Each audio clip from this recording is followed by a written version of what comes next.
Hi guys, welcome back to the channel. In today's video I'm going to be reviewing a new camera to the market. Now I have been sent this camera by the manufacturer. They've sent me the camera for free. I can keep it. It is just for the purpose of producing the video. I'm under no obligation to say this camera is fantastic, to recommend it, whatever. All they want is an unbiased review, which was something that I was pretty insistent on. So without further ado, let's get into the video and we'll review this camera. Recently Altruewit reached out to me. Now they're a Chinese brand and they've just released a new camera onto the UK market. They said, would I like to review their latest product, which is this, the DC800, and I said sure, send one over to me. And I did insist that any review I did of it would be completely honest. That was one of the stipulations I made. They were quite fine with that, so here it is, and we're going to have a look at the camera. But first we're going to talk a little bit about it, then we're going to unbox it, then we're going to take it out and shoot some images with it, and yeah, we'll see what it's like. So the Altruewit DC800 has been available in the USA for quite some time. Normally it's been sold through Amazon USA, and now it's going to be available here in the UK again through Amazon. Looking at the DC800, it does remind me somewhat of the Aberg Best camera I reviewed around about 18 months ago. Certainly it is very similar in size and price point. One thing that is very much unusual about the Altruewit camera is that the fact it has dual shutter buttons. Now this is claimed to be handier for left-handed people. I'm a left-handed person and I must admit it's not really something I've ever considered. I have no problem pressing the shutter button with my right hand, but I can see that this would be actually quite handy for right-handed people taking selfies. But enough of that, let's get this camera unboxed and we'll see what we've got. So this is the front of the box. As you can see, it's quite nicely designed. We've got this nice gloss finish over the image of the camera. It looks quite nice. As a graphic designer I appreciate that. A few of the icons here. Double shutter button. Macro, well yes, handy to have. 48 megapixels max. Now that seems a little bit optimistic on a compact camera like this, but we shall see. Has an autofocus. A digital zoom, which is times 16. I'm not a fan of digital zooms, but there you go. And a 2.7 of an inch LCD display on the back of the camera as well. Time to unbox it. Okay folks, let's get this unboxed. So first thing to note, we've definitely been sent a black one. It's been indicated there. As I said, there are a choice of white, blue, pink and of course black. So get that opened.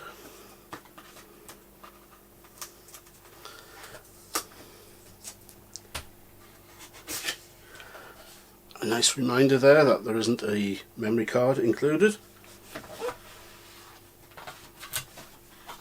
So the first thing, we've got a user guide. See one battery there.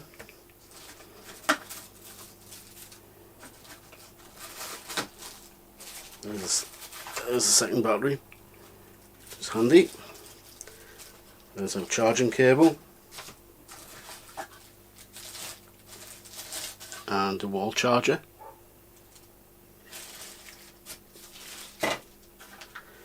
We've got a wrist strap there, very similar to the one you get with the Aberg Best camera. And again,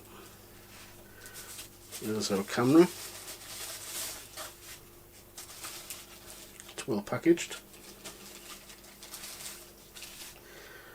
There we go. Camera. Black, as it says on the side of the box, and you also get a little pouch to keep the camera safe. So that's the contents of the box. Just got to go and try the camera out now. So looking at the camera, it's not a bad looking little camera at all.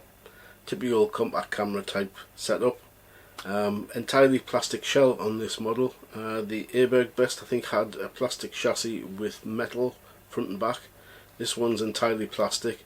It's nicely curved, pretty nice design. You've got these black thumb grips front and back, which are more prominent on the coloured versions of the camera. They sent me out a black one, so this is the camera I'm reviewing, but they also come in white, a bright pink, and a quite attractive metallic blue version. At the back of the camera you've got a 2.7 inch TFT screen there. You've also got your keypad there with different settings on for things like your flash, your mode dial, timer, and also to set up this left-handed shutter button, and there's also your video mode at the bottom. You've also got your rocker switch there to go to wide or close-up images. On the side you have the switch very similar to the Aberg Best, which is between, you switch it up for macro and down for landscape modes. On the top again, silver buttons. You've got your two shutter buttons there and the power switch to switch it on. At the front of the camera we've got a lens. It is a fixed lens. Now it does appear to have a plastic front element. Certainly Carl Zeiss it's not, but for the type of customer who will be buying this camera, it's a simple point and shoot to take out with you.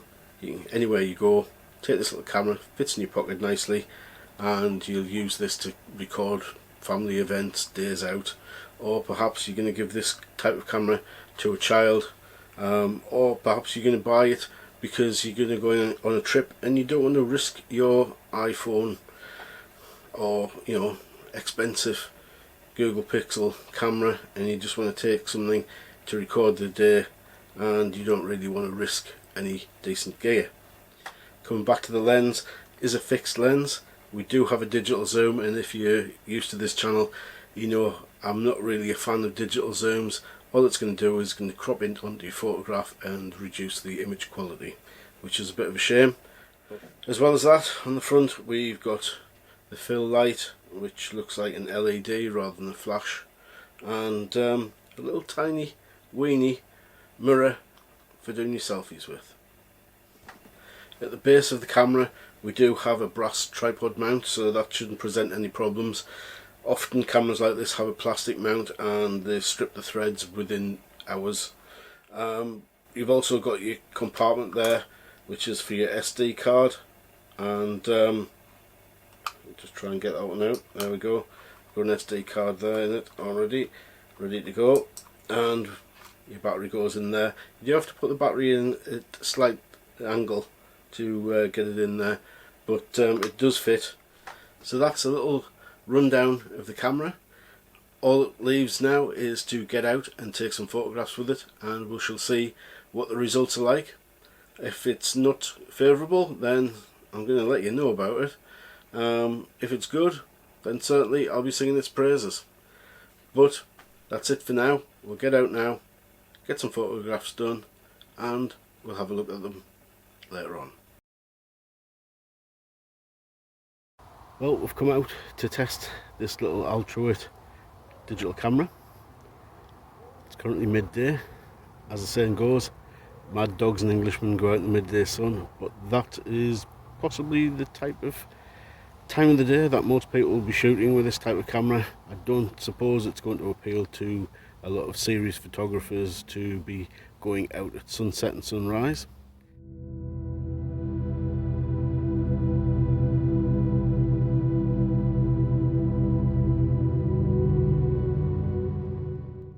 So one immediate elephant in the room with this camera is of course the claimed 48 megapixel files that it produces.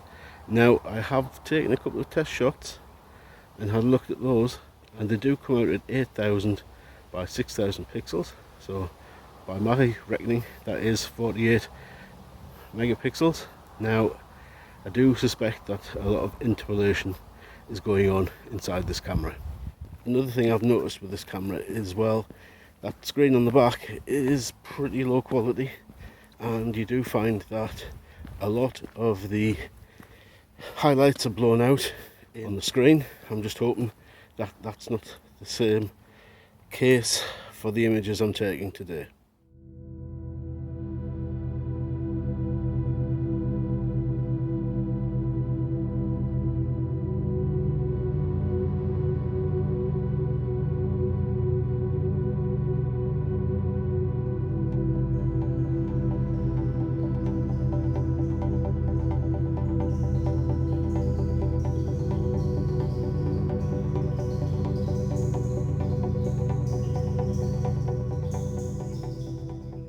So a few thoughts so far. That screen on the back of this camera really is one of the detractors from the camera itself. It really is hard to see if you've taken a good shot or not, especially in bright daylight. Unfortunately, I think it's going to be overblowing the highlights, and because you can only shoot in JPEG format in this camera, that is certainly going to be an issue as far as image quality is going to be concerned. We're going to have lost all that information and there won't be any way to retrieve it. I may be wrong.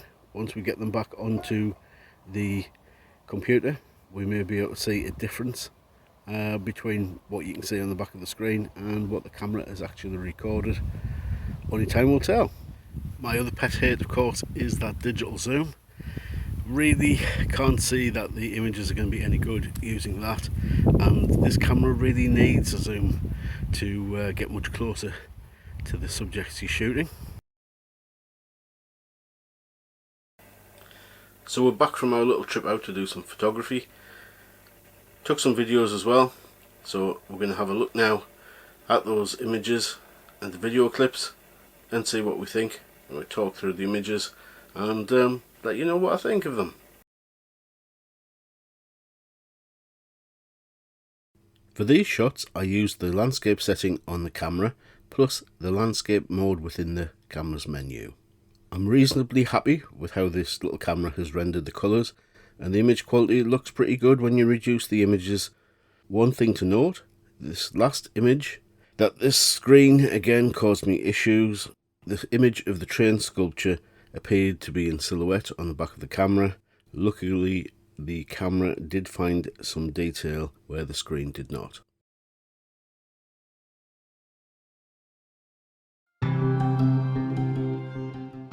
Once more, I was quite surprised with the performance of the camera on the whole. I don't think this little plastic lens will worry keen macro photographers, but it did do a good job for this type of camera.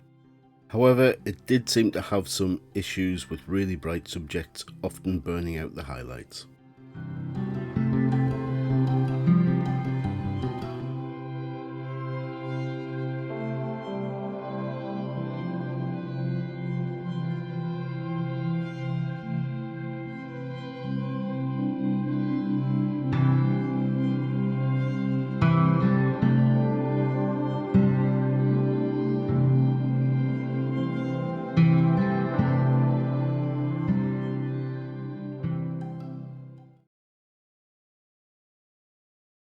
When photographing some of the birds on the lake, I put the camera into sports mode to increase the shutter speed to freeze any movement. One thing to note, don't expect DSLR-like reflexes from the shutter. It does suffer some lag between pressing the shutter button and the camera actually taking a photograph. Now we come to the Achilles heel of this camera, the digital zoom. Digital zooms are awful, and the zoom on this camera is no exception. Soft, mushy, overblown highlights abound. Even the last shot taken in macro mode with a small amount of digital zoom would have been much better had the camera been equipped with an optical zoom. Now onto the video footage. You saw some earlier in this little review, and yeah, it's pretty much okay.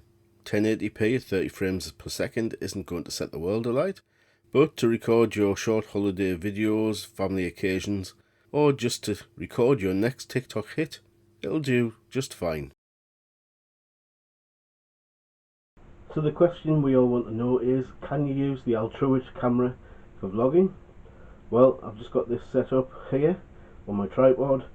I've got two ring lights either side, and I'm currently recording using the standard mics on the camera, so you can see what you think about the quality of this video. So it's the day after the little trip out with the Altruewit. Had all the images on the computer, had a good look at them and the video clips I took, and here are my thoughts on the little Altruewit digital camera. For what it is, a budget point and shoot camera, it did okay. Whilst they advertise that this camera is capable of 48 megapixels, it's nothing of the sort really. Yes, the file sizes do come out at 48 megapixels, however at the heart of this camera is an 8 megapixel sensor, and the camera simply interpolates those images up to 48 megapixels. Now before you switch off, please remember that the Alberg Best camera I tested last year, that did the same thing. At the heart of that camera we had a 5 megapixel sensor and it took it up to 21 megapixels. In fact, out of the budget cameras I've tested, only the Praktica Z212 was actually a 21 megapixel sensor. Despite it only being 8 megapixels and interpolating to 48 megapixels, really, how many of us actually do print our images these days? Now, most of us will use this camera for the likes of social media, or perhaps you'll be doing small prints, 6x4s, 7x5s of your holiday snaps. To prove it's an alright little camera, here's one I actually did on my Canon selfie here at home, and hopefully you can see that. I'll zoom in. That's pretty decent quality from such a little camera. Video wise, the camera outputs 1080p footage, and that is more than either the Praktica or the Alberg Best camera can manage. Both of those cameras only produce 720p. There is also a claim on the back of the box which says this camera does shoot in 4K, however it only offers 4K at 10 frames a second, so it's not really worth considering. One thing I really did miss on this camera was an optical zoom. Now, the digital zoom was absolutely rubbish, and if you really need an optical zoom then you're going to have to look elsewhere. This camera can't offer you that. To sum up then, if you are really determined to buy a digital camera and you don't want to spend a lot of money, then the Altruewit digital camera is worth a look. However, there are better cameras out there, and there are also a lot worse cameras out there, so I'll leave that choice up to you. So that just leaves me to say the usual things, which are, if you've enjoyed this video, please give it a thumbs up. If you're not a subscriber, why not subscribe? And if you'd like to thank me for this review, then leave a donation using the super thanks button at the bottom of this screen. Thank you very much for watching. See you again next time. Bye for now.